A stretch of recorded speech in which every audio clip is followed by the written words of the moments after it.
Oke, Bismillahirrahmanirrahim. Assalamualaikum warahmatullahi wabarakatuh. Eh, Selamat bertemu kembali dalam mata kuliah kita Keuangan Publik Islam. Dan ini pertemuan pertama setelah UTS, pertemuan ke-9 ya. Dan di bulan Ramadan juga mudah-mudahan apa yang kita pelajari hari ini bisa mendapatkan keberkahan. Bukan hanya keberkahan seperti hari-hari biasa, tetapi keberkahan di bulan Ramadan yang berlipat-lipat dan menjadikan amal ibadah buat kita semua. Dan sebelum itu, kita mulai dulu dengan membaca basmalah. Bismillahirrahmanirrahim. Pertemuan kali ini kita akan membahas mengenai pengelolaan keuangan negara pada masa Rasulullah SAW dan Khulafaur Rasyidin. Di sini sebenarnya udah disinggung pada pertemuan sebelum UTS. Hanya pada saat itu hanya global saja gitu sebagian besar. Kita coba sekarang kita lihat lebih detail lagi dan ini akan kita bagi menjadi 3 pertemuan, yaitu pertemuan ke-9, 10, dan 11. Di mana pada pertemuan kali ini kita akan membahas pengelolaan keuangan negara pada masa Rasulullah SAW, dan di pertemuan lainnya kita akan membahas mengenai pengelolaan keuangan negara pada masa Khulafaur Rasyidin yang masing-masing akan disampaikan dua kali maksudnya dua Khulafaur Rasyidin. Setelah itu mungkin nanti kita akan sedikit kelola mengenai pada pengelolaan keuangan negara pada masa dinasti Umayyah, Abbasiyah, dan Turki Utsmani. Mudah-mudahan bisa selesai gitu, dan terakhir baru kita lihat bagaimana pengelolaan keuangan negara terkait dengan isu-isu kontemporer dalam Islam. Oke, itu kita masuk ke pertemuan kali ini. Bagaimana Rasulullah SAW mengelola keuangan publik pada masa beliau menjadi seorang khalifah. Nah, yang harus kita ketahui terlebih dahulu bahwa Daulah Islamiyah atau kita sebut dengan negara Islam itu atau kekhilafahan Islam itu terbentuk ketika Rasulullah SAW hijrah ke Madinah. Karena kenapa? Ini juga sering saya sampaikan di mata kuliah sebelumnya, mungkin manajemen JIS ataupun mata kuliah lainnya. Karena pada masa beliau berada di Mekah, itu kondisinya sangat sulit. Maksudnya sulit di sini adalah secara politik, secara keamanan, itu sulit untuk membentuk satu negara. Karena di sana beliau benar-benar diperangi oleh kaum Quraisy, sehingga untuk dakwah terbuka saja sangat sulit, apalagi untuk membuat suatu negara Islam atau daulah Islamiyah gitu. Karena kondisi Mekah saat itu memang tidak memungkinkan Rasulullah berupun para sahabat untuk membuat sebuah negara Islam, sehingga pas setelah itu kemudian Rasulullah hijrah ke Madinah. Kemudian Rasulullah melakukan hijrah ke Madinah, dan di sana kebetulan waktu itu di pertemuan antara kaum Muhajirin dengan kaum Ansor, di mana Rasulullah SAW dan para sahabat diterima dengan baik di Madinah, bahkan diberikan kesempatan yang begitu leluasa di Madinah, sehingga di sanalah mulai titik pendirian dari Daulah Islamiyah itu sendiri. Nah, pada masa awal Rasulullah SAW memberikan penekanan kebijakan politiknya pada beberapa hal. Yang pertama adalah lebih ke arah konsep pembangunan masjid. Pada saat itu yang dibangun adalah Masjid Nabawi, yang sekarang menjadi salah satu haramain ya, tanah haram di sana, di mana beliau mewakafkan halaman rumah beliau menjadi bagian dari Masjid Nabawi. Jadi kenapa ditekankan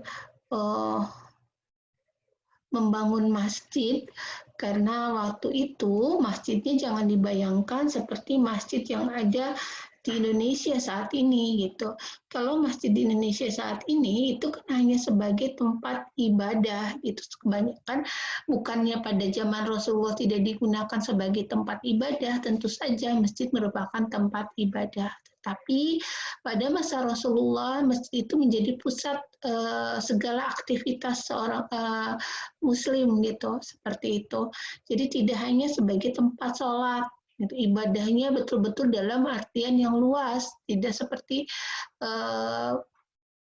yang ada pada masyarakat kita saat ini, gitu, di mana masjid hanya digunakan sebagai tempat sholat dan hanya ceramah gitu. Pada saat Rasulullah, masjid itu benar-benar pusat aktivitas di mana di sana Rasulullah melakukan rapat-rapat, Rasulullah juga melakukan pengelolaan strategi di masjid dengan para sahabat dan banyak hal yang memang dilakukan di masjid, sehingga dikatakan bahwa masjid itu pusat dari aktivitas perpolitikan dan juga aktivitas-aktivitas lainnya gitu. Jadi setiap membahas masalah kenegaraan, Rasulullah biasanya membahasnya di masjid. Kemudian yang kedua adalah merehabilitasi muhajirin Makkah di Madinah. Yang dilakukan oleh Rasulullah adalah melakukan rehabilitasi muhajirin yang dari Mekah di Madinah, karena kondisinya pada saat kaum muhajirin itu hijrah ke Madinah, kondisinya kan tidak dalam kondisi yang baik secara ekonomi gitu. Nah, itu dilakukan perbaikan atau rehabilitasi karena beliau ketika pindah ke atau hijrah ke Madinah bersama para sahabatnya, itu beliau tidak memiliki rumah, tidak memiliki harta, tidak membawa harta kekayaan dan sebagainya gitu, sehingga pada saat itu kaum Ansor memfasilitasi untuk tinggal sementara, tetapi tentunya sebagai seorang Muslim Rasulullah menyarankan agar tidak tergantung kepada para sahabat atau kaum Ansor yang ada di Madinah, sehingga pada saat itu Rasulullah mulai meminta para sahabat itu untuk berusaha sendiri, termasuk di dalamnya ada Abdurrahman bin Auf, di mana Abdurrahman bin Auf ketika beliau pergi ke Madinah atau hijrah ke Madinah, maka beliau mulai mengusahakan segala sesuatu sendiri gitu. Jadi kalau kita selalu berpikir ketika kita difasilitasi orang lain, maka kita akan mempertahankan fasilitas tersebut sebanyak-banyaknya, tetapi hal ini berbeda dengan para sahabat. Para sahabat sangat malu ketika diberi, sehingga hanya untuk sementara gitu, lebih cepat lebih baik para sahabat muhajirin itu mandiri gitu, seperti itu. Kemudian yang sebelum saya lanjutkan, yang harus diketahui bahwa sebetulnya jarak dari Madinah ke Mekah itu kalau sekarang itu sekitar 5 jam dengan menggunakan kendaraan yang sekarang kan sudah ada jalan tol dan sebagainya gitu, jalan besar gitu, jalan raya besar dari Mekah ke Madinah itu menempuh 5 jam. Tetapi pada masa Rasulullah beliau Rasulullah dan para sahabat itu hijrahnya berjalan kaki gitu, jadi tidak 5 jam, itu membutuhkan waktu sekitar 8 hari karena kondisinya tidak seperti saat ini. Mungkin ada yang pernah umroh atau berangkat haji, kalau sekarang kan lewat jalan tol jadi cenderung lebih cepat. Di daerah Mekah Madinah itu kan pegunungan batu yang luar biasa, jadi hijrah mereka tuh benar-benar berat waktu itu, batu-batu, jadi pegunungan batu yang begitu banyak gitu. Nah, kenapa begitu lama? Karena memang menempuh itu bukan hal yang mudah. Belum lagi ketika hijrah dari Makkah ke Madinah, Rasulullah dan para sahabat itu kan dikejar-kejar oleh kaum Quraisy gitu. Jadi memang ada beberapa hal yang memang pada saat itu ya tidak mudah ya, maksudnya tuh yang Rasulullah lakukan gitu untuk uh, apa namanya tuh mengkondisikan hijrah beliau ketika beliau hijrah dari Mekah ke Madinah. Mungkin kalian kalau mau tahu lengkapnya bisa dibaca di Sirah Nabawiyah ketika bahasan tentang hijrah ya. Terus yang ketiga adalah menciptakan kedamaian dalam negara. Jadi fondasi utama ketika membangun sebuah negara bagi Rasulullah adalah negara itu harus aman, kondusif, seperti itu. Tidak terjadi kemungkinan adanya konflik gitu. Nah, tidak terjadi iri hati dan sebagainya, sehingga Rasulullah ya melakukan banyak kebijakan-kebijakan yang terkait dengan bagaimana caranya menciptakan kedamaian dalam negara. Kemudian mengeluarkan hak-hak dan kewajiban warga negara. Pada saat itu Rasulullah juga membuat atau mengeluarkan hak dan kewajiban warga negara. Kemudian langkah yang kelima adalah membuat konstitusi negara, aturan dulu pada saat itu yang dilakukan oleh Rasulullah karena konstitusi negara harus berdasarkan dengan pada Al-Quran dan As-Sunnah, maka base-nya adalah pengelolaan negara yang dilakukan oleh Rasulullah SAW itu kepada Al-Quran dan As-Sunnah. Kemudian menyusun pemerintahan di Madinah dan baru yang terakhir meletakkan dasar-dasar keuangan negara. Nah, bagian dari keuangan publiknya itu di poin nomor 7 tadi gitu. Bagaimana Rasulullah meletakkan dasar-dasar keuangan negara. Hanya saja ini yang harus kita pahami. Ketika Rasulullah meletakkan dasar-dasar keuangan negara, itu bukan dari keinginan Rasulullah, tetapi bagaimana Allah mengarahkan Rasulullah untuk membuat dasar-dasar keuangan negara. Jadi apa yang dilakukan oleh Rasulullah Shallallahu Alaihi Wasallam itu tidak lepas dari apa yang Allah perintahkan kepada beliau, sehingga ketika kita berbicara tentang keuangan publik Islam, itu pada masa Rasulullah adalah keuangan publik yang tentunya dibimbing dan diarahkan atau sesuai dengan perintah yang Allah perintahkan. Nah, ada catatan penting di sini bahwa Rasulullah SAW itu meletakkan kebijakan keuangan negara setelah infrastruktur sosial dan politik terbangun dengan baik dan kokoh gitu. Jadi ketika beliau meletakkan kebijakan keuangan itu setelah kondisi tadi keamanan politik itu udah baik, udah stabil, udah kokoh, baru berbicara tentang kebijakan keuangan negara. Nah, di sini setelah terciptanya stabilitas sosial, ekonomi, dan politik umat, baru kemudian Rasulullah menetapkan kebijakan keuangan negara melalui sumber pemasukan dan pengeluaran negara di Madinah pada saat itu. Jadi, setelah stabilitas sosialnya selesai, going on gitu, berjalan dengan baik gitu, kemudian ekonominya berjalan dengan baik, politiknya berjalan dengan baik, tidak ada konflik antara Ansar dan Muhajirin, semuanya berjalan dengan baik, baru Rasulullah menetapkan kebijakan keuangan negara, kemudian beliau menyampaikan apa sumber pemasukan dan pengeluaran negara di Madinah pada saat itu. Nah, pada masa Rasulullah SAW, kita mulai membahas tentang bagaimana pendapatan pada masa Rasulullah. Nah, pada masa Rasulullah, pendapatan yang pertama berasal dari zakat. Nah, zakatnya dari apa aja pada saat Rasulullah yang sudah ada zakatnya, yaitu zakat emas dan perak, kemudian zakat perdagangan, zakat peternakan, zakat pertanian, dan zakat barang temuan atau luqatoh. Kenapa nggak ada zakat fitrah? Karena zakat fitrah itu biasanya langsung disalurkan pada saat itu. Sementara kalau zakat-zakat lain itu bisa dikelola oleh pemerintah gitu, walaupun pada saat itu zakat fitrah juga dikelola oleh pemerintah, tapi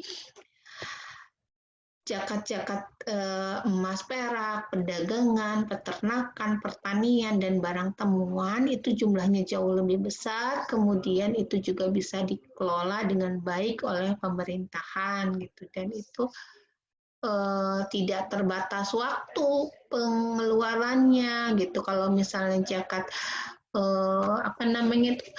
zakat fitrah itu kan harus dibagikan sebelum terbit atau sebelum Idul Fitri, sholat Idul Fitri. Sementara kalau zakat lainnya itu boleh didistribusikan kapanpun juga.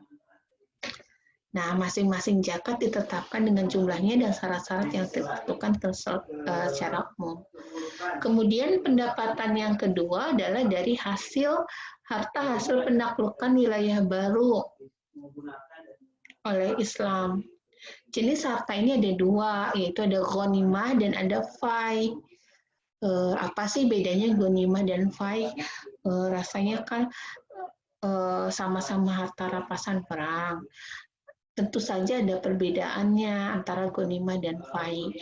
Ghanimah itu adalah harta rampasan perang yang memang didapatkan hasil melalui peperangan terlebih dahulu. Sementara kalau fai itu sendiri adalah harta yang diperoleh kaum muslimin waktu penaklukan wilayah baru tanpa diikuti oleh perlawanan atau adanya peperangan gitu. Jadi sama-sama harta rampasan dari perang atau harta hasil perang, hanya saja kalau di FAI ini tidak ada peperangan gitu. Tidak terjadi peperangan karena negara yang diekspansi pada saat itu menyerah gitu dan ikut tanpa harus ada peperangan.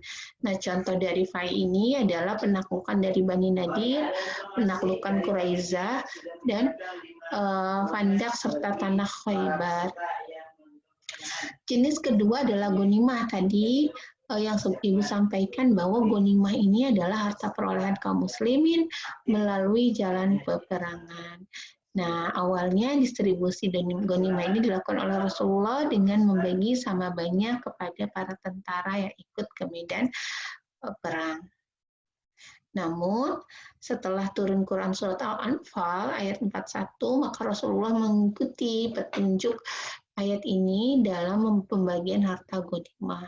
Jadi Allah mengatur bagaimana pembagian ghanimah itu sendiri di Quran surat An-Anfal ayat 41, di mana di sana dikatakan bahwa distribusi dari harta ghanimah itu terdiri dari yang pertama adalah 1/5 untuk Allah, Rasul, kerabat anak yatim, dan fakir miskin. Sementara sisanya 4/5 adalah untuk tentara berkuda dan berjalan kaki.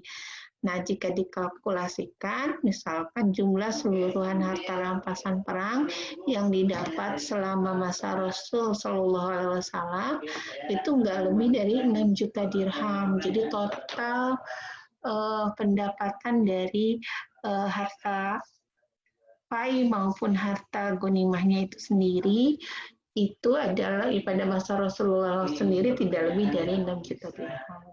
Jumlah tersebut dibandingkan dengan jumlah biaya hidup di Madinah untuk rata-rata jumlah keluarga 6 orang adalah 3.000 dirham per tahun. Kontribusi waktu itu rampasan perang terhadap kaum muslimin selama 10 tahun kepemimpinan Rasulullah sebanyak 2%. Jadi dari total pendapatan negara, kontribusi dari harta rampasan perang baik ghanimah maupun fai itu hanya sebesar 2%. Kemudian yang ketiga jizyah. Jizya adalah pajak kepala arus yang dibebankan kepada penduduk non-muslim yang hidup di wilayah Islam. Biasanya jizya itu diperoleh dari hasil fai. Maksudnya ketika menyerahkan diri, maka ada kharaj dan fainya gitu. Nah, kharajnya itu untuk bumi dan bangunan, sementara jizya itu hitungan per orangnya gitu. Nah, pembayaran jizya ini merupakan bentuk kompensasi dari rasa aman yang dijamin pemerintah Islam yang dibebaskannya mereka dari wajib militer. Nah, di antara orang non-muslim yang pernah membayar jizya ini adalah orang Najran, orang Ailah, Adru, dan Adriyat yang biasa yang membayar pada perang Tabuk. Kemudian pembayaran jizya sendiri tidak harus dalam bentuk uang tunai, tetapi bisa dalam bentuk barang atau jasa. Nah, di masa Rasulullah, jizya dipungut sebesar 1 dinar per tahun. Bagi perempuan, anak pengemis, pendeta, orang tua, penderita sakit yang non-muslim ini dibebaskan dari kewajiban ini. Jadi yang harus membayar jizya itu adalah hanya laki-laki yang sehat gitu. Kemudian penarikan jizya ini berdasarkan surplus kelebihan dari pendapatan sebelum dikeluarkan biaya untuk kebutuhan pokok. Pun jizyahnya itu tidak semena-mena ditarik, tetapi memang kelebihan dari kebutuhan pokok. Kalau misalnya dia tidak mampu, tidak ditarik jizyahnya gitu. Nah, kemudian pendapatan lainnya adalah harta umum atau harta umum. Harta umum itu adalah harta-harta yang diserahkan ke Baitul Mal, yang termasuk ke dalam harta umum itu adalah sisa hasil rampasan perang yang telah dibagi. Kemudian harta yang diberikan Rasulullah, pembagian ghanimah untuk Rasul untuk diproduktifkan. Kemudian, jadi Rasulullah kan punya bagian ghanimah, kemudian Rasulullah ingin memproduktifkan harta tersebut. Nah, hasil harta itu juga termasuk ke dalam harta umum. Lahan-lahan yang tak bertuan yang belum dikelola secara produktif itu juga masuk ke dalam harta umum. Kemudian hadiah-hadiah yang diterima oleh Rasulullah. Nah, hadiah ini tidak digunakan oleh Rasulullah sendiri, tetapi diserahkan ke Baitul Mal. Semua sumber pemasukan keuangan negara tersebut disimpan di Baitul Mal. Nah, Baitul Mal sendiri adalah institusi yang memiliki wewenang untuk menyimpan pemasukan sebelum dibelanjakan dan untuk kepentingan negara Islam sesuai dengan kebijakan Rasulullah SAW. Nah, yang harus kita pahami pada saat masa Rasulullah, mungkin walaupun sudah ada Baitul Mal, tapi memang belum terorganisir seperti pada masa Umar bin Khattab. Nanti kita akan bahas di Umar bin Khattab, Baitul Malnya masih sangat terbatas. Nah, pada masa Rasulullah tidak semuanya dapat menutupi pembiayaan negara. Langkah-langkah yang diambil Rasulullah untuk menutupi pembiayaan negara adalah pertama, meminta bantuan dari kaum muslimin sehingga berbagai kebutuhan dapat terpenuhi. Jadi selain dari zakat, kemudian rampasan perang, kemudian tadi dari jizya, Rasulullah juga kalau misalnya belum cukup, beliau untuk memenuhi pembiayaan negara meminta infak dari kaum muslimin sampai kebutuhannya terpenuhi. Kemudian yang kedua adalah meminjam peralatan dari non-muslim dengan jaminan pengembalian dengan memberi ganti rugi alat peralatan yang rusak tanpa membayar sewa atas penggunaan. Atau yang ketiga berhutang meminjam dari orang-orang tertentu. Menerapkan kebijakan insentif guna menjaga pengeluaran serta mengaktifasi kerja dan produktivitas masyarakat muslim. Nah, melalui kebijakan terakhirnya, Rasulullah SAW memberikan apresiasi kepada orang yang bekerja, beraktivitas, serta menafkahi keluarga dan mencela pengangguran. Jadi Rasulullah itu sangat menginginkan setiap warga masyarakat yang berada di pemerintahannya itu aktif dan produktif, sehingga beliau sangat tidak menyukai pengangguran dan dianjurkan untuk terus bekerja. Nah, keseluruhan pos pemasukan dan pengeluaran negara di masa Rasul tidak dapat dikalkulasikan secara pasti karena pada saat itu masih sangat terbatas untuk penulisannya ya, selain disebabkan karena tidak tercatat, dengan rapih juga disebabkan oleh pada saat itu jumlah orang Islam yang bisa membaca menulis sedikit, jumlah orang yang kenal dengan aritmatika sederhana juga sangat sedikit sekali. Sebagian besar bukti pembayaran dibuat dalam bentuk sederhana, baik didistribusikan maupun yang diterima. Sebagian zakat hanya didistribusikan secara lokal. Kemudian bukti-bukti penerimaan dari berbagai daerah yang berbeda tidak umum digunakan. Pada kebanyakan kasus, ghanimah digunakan dan distribusikan setelah terjadi peperangan tertentu gitu. Jadi pencatatannya memang belum serapih itu pada masa Rasulullah SAW. Mungkin itu saja yang bisa disampaikan pada pertemuan kali ini. Semoga bermanfaat buat kita semua. Kita tutup sama-sama dengan membaca hamdalah, alhamdulillahirrahmanirrahim, dan doa kafaratul majelis. Subhanakallahumma wa bihamdika asyhadu an la ilaha illa anta astaghfiruka wa atubu ilaik. Assalamualaikum warahmatullahi wabarakatuh.